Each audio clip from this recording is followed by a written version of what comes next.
좋습니다. 오후에 이어서 질의하시는 걸로 해주시면 되겠습니다. 네, 한정혜 의원님 짧게 의사진행 발언해 주시죠. 네, 제가 원래 길게 잘 안 합니다. 저희가 뭐 여당이고 하기 때문에 저희도 인내를 가지고 어쨌든 이 인사청문회를 잘 마무리해야 된다라고 하는 생각은 합니다. 그런데 다만 대통령님을 여기에 끌어다 넣는 것은 조금 자제해 주셨으면 좋겠다는 말씀을 드립니다. 한 달도 안 된 시점에서 대선을 치르면서 대한민국 국민이 이재명이라고 하는 정치인을 대통령으로 선택을 했습니다. 그런데 지금 이재명 대통령이 여기 인사청문 대상인 것도 아닌데 그걸 끌고 와가지고 이렇게 하는 것은 이재명 대통령을 선택한 국민에 대한 또 국민 통합을 통해서 대한민국 코를 잘 이끌고 가겠다고 하는 대통령에 대한 저는 기본적인 예의와 존중이 조금 부족한 거 아닌가 하는 생각이 들고요. 이 부분은 조금 의원님들 잘 좀 지켜주셨으면 좋겠다는 말씀드립니다. 네, 이상입니다. 네, 다음은 존경하는 박선원 의원님 질의해 주시기 바랍니다. 네, 김민석 국무총리 후보자님, 그간 업무 파악하시느라고 얼마나 노고가 많으셨습니까? 네, 삶의 역정에 대해서 존경하는 박균택 의원님이 간략하게 말씀하셨습니다만 저도 국무총리 후보자의 삶의 역정을 되새겨보면서 어제 저녁에 성경책을 봤습니다. 봤더니 마태복음 6장 34절 내일 일을 위하여 염려하지 말라. 내일 일은 내일이 염려할 것이요 한날의 괴로움은 그날로 족하니라. 이 말씀을 우리 총리 후보자께서 그 엄청난 역경을 이기면서 몇 번이나 되새겼을까 생각을 했습니다. 왜냐하면 총리 후보자는 숭실고 졸업하셨죠.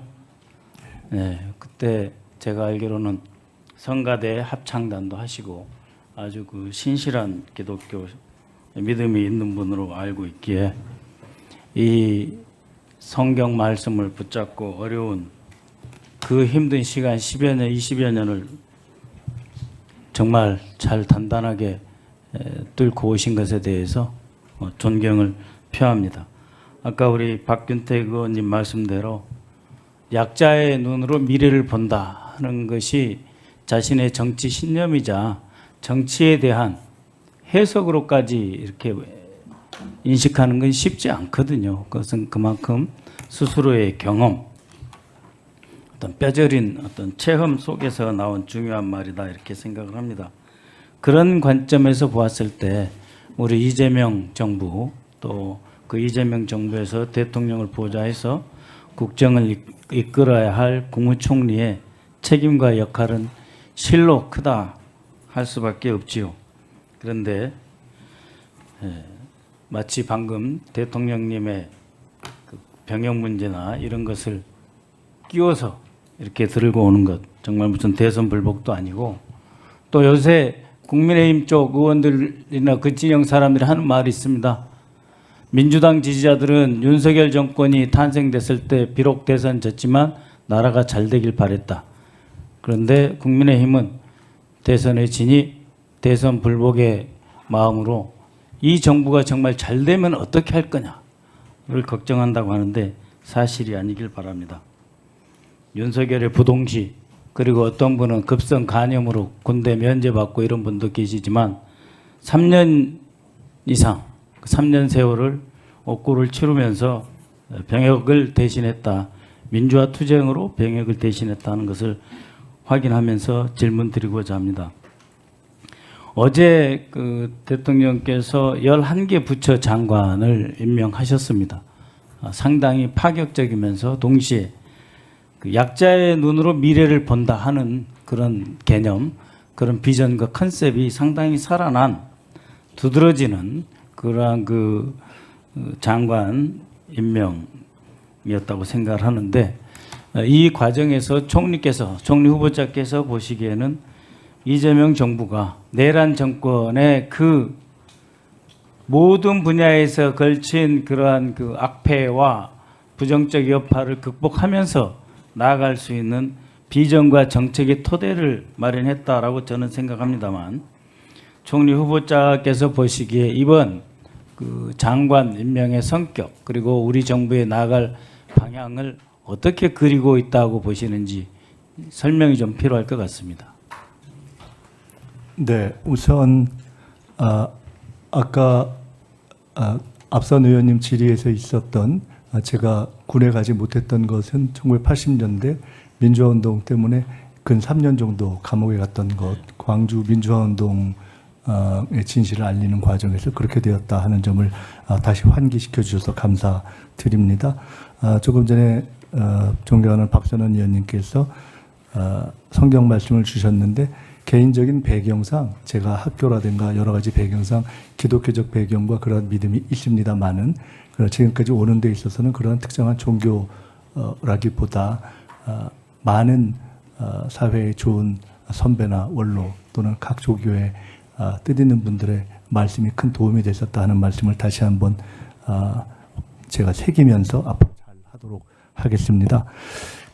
이번에 대통령님께서 발표하신 일부 내각 예정자들에 대한 것을 보면 첫째는 인사원칙에 대해서 이미 말씀하신 대로 실력 위주로 하겠다라는 것이 이미 드러난 대통령실 구성 등을 포함해서 일관되게 드러나고 있는 것 같습니다.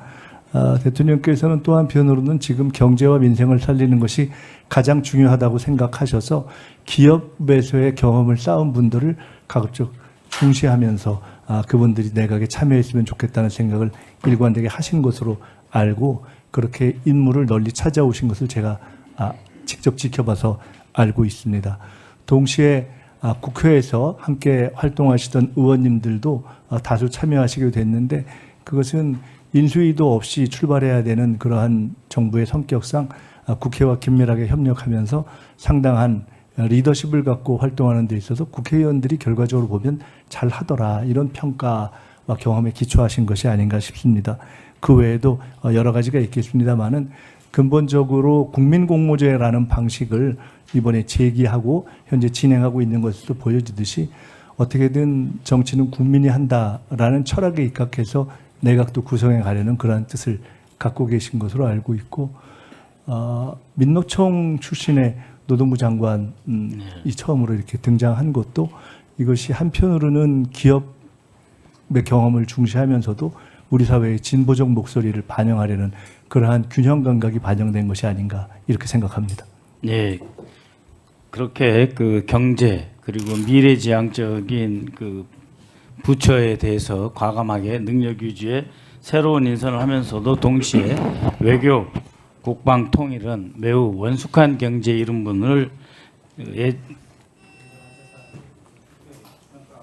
맞습니다.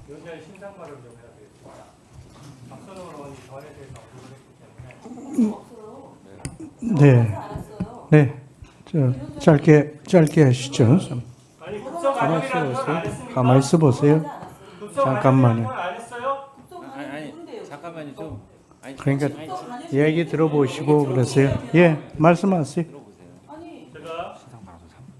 예, 3분. 제가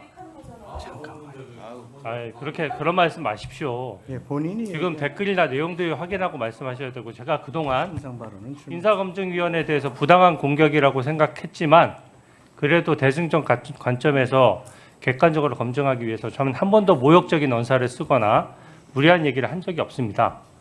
또 후보자의 유학 비용을 얘기할 때도 다만 유학 비용에 지금 자금 출처가 전혀 확인이 안 되기 때문에 최소한의 확인만 요구했을 뿐입니다.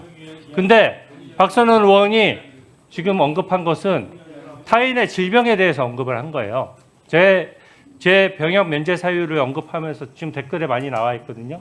민주당의 지지자들이 얘기하는 내용도 지금 다 알고 있지 않습니까? 모릅니까? 여기 계신 위원님들 몰라요? 모르는 분도 있겠지만 박선원 의원이 알고 얘기한 거잖아요. 몰랐으면 어떻게 얘기합니까? 근데 그거는 말이 안 되는 거죠. 기본적으로 개인 프라이버시 얘기하면서 타인의 질병과 관련된 거 얘기하면 본인이 압니까? 저는 고등학교부터 질병 알아서 지금까지 치료받고 있습니다. 그런 내용을 제가 여기 공개된 자리에서 인사검증위원이 다른 검증위원한테 언급을 받아야 됩니까? 이건 기본적인 국회의 품격도 아니고 지금 어떻게 개인 프라이버시 얘기를 할 수가 있습니까? 이런 내용을? 기본적으로 아무도 몰랐다고요. 그러면 급성 안염이라는 표현을 왜 했습니까? 이거 몰랐어요? 아, 몰랐으면 박선호 의원 모르고 얘기한 거예요? 제 얘기를 언급하신 거죠? 아닙니까? 사람에서 이거 사과해야 될 사안이고요. 타인의 질병에 대해서 아무리 국회의 품격이 떨어져도 남이 치료받고 있는 내용에 대해서 그렇게 할 수가 없는 겁니다. 제가 다른 내용 얘기한 게 있습니까? 제가 김미수 후보자 얘기했을 때 질병이나 개인 신상에 대해 얘기한 게 있어요? 정확하게 사과하시기 바랍니다. 네. 자, 예. 간사님 조용히 하시고요. 박선원 의원님, 본인이 그걸 우리 청문위원을 공격하기 위해서 한 발언이라면 해명하시고 사과할 필요가 있으면 사과하시기 바랍니다. 잠시 시간 드리겠습니다. 사과할 필요가 없다고 봅니다. 그에 대한 언급이 아닙니까? 말씀해 보세요. 제가